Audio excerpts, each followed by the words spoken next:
O evangelho de hoje é Mateus 13, do 36 ao 43. Naquele tempo, Jesus deixou as multidões e foi para casa. Seus discípulos aproximaram-se dele e disseram: "Explica-nos a parábola do joio." Jesus respondeu: "Aquele que semeia a boa semente é o Filho do Homem. O campo é o mundo. A boa semente são os que pertencem ao reino. O joio são os que pertencem ao maligno. O inimigo que semeou o joio é o diabo. A colheita é o fim dos tempos. Os ceifadores são os anjos. Como o joio é recolhido e queimado ao fogo, assim também acontecerá no fim dos tempos.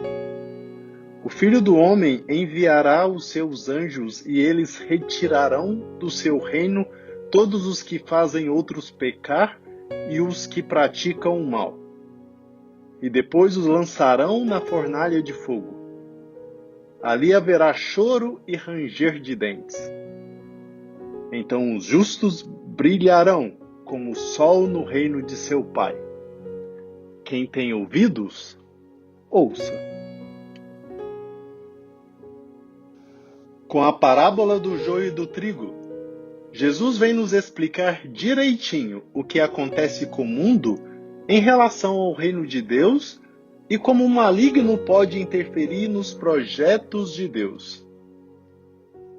Jesus mesmo é o semeador que veio instaurar o reino do amor de Deus no coração dos homens.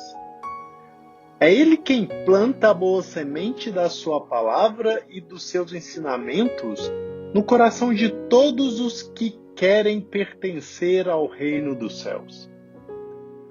O campo é um mundo onde coexistem os bons e os maus, e a boa semente são os que aceitam os ensinamentos de Jesus para acolher o reino dos céus.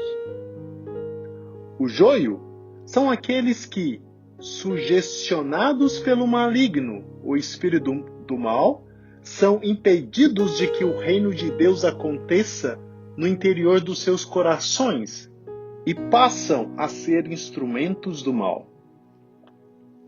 O joio e o trigo são plantas muito parecidas, a ponto de confundir a visão de quem colhe. A semelhança entre essas duas plantas é tão grande que em algumas regiões costuma-se denominar o joio como falso trigo. Dentro do nosso coração há trigo, mas também há joio. Por isso acontece dentro de nós uma luta constante entre o bem e o mal. Quando, porém, nos apossamos da semente da palavra que Jesus nos deixou, nós saímos vitoriosos e o bem prevalece. E é a partir dessa dinâmica que cada um de nós pode ser uma boa ou uma má semente no campo que é o mundo.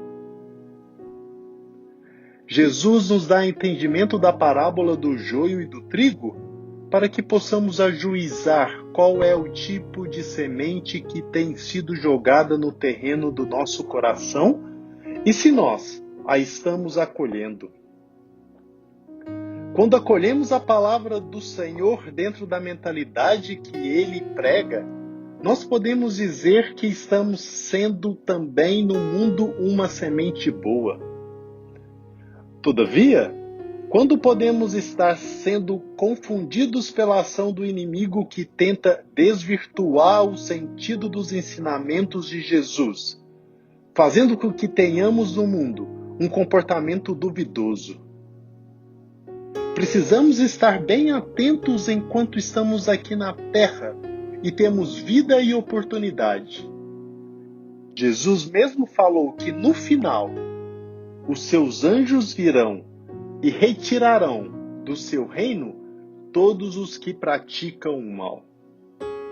Não podemos nos acomodar. Precisamos fazer a nossa parte para edificar o reino de Deus aqui na terra. As perguntas de hoje são: faça uma reflexão sobre tudo o que tem percebido aqui na Terra. Quem está vencendo? O bem ou o mal?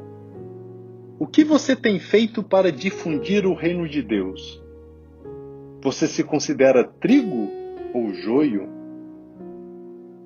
Qual a influência que você está tendo para os seus amigos e suas amigas? Você tem sido instrumento do bem ou do mal? Para onde você os está levando?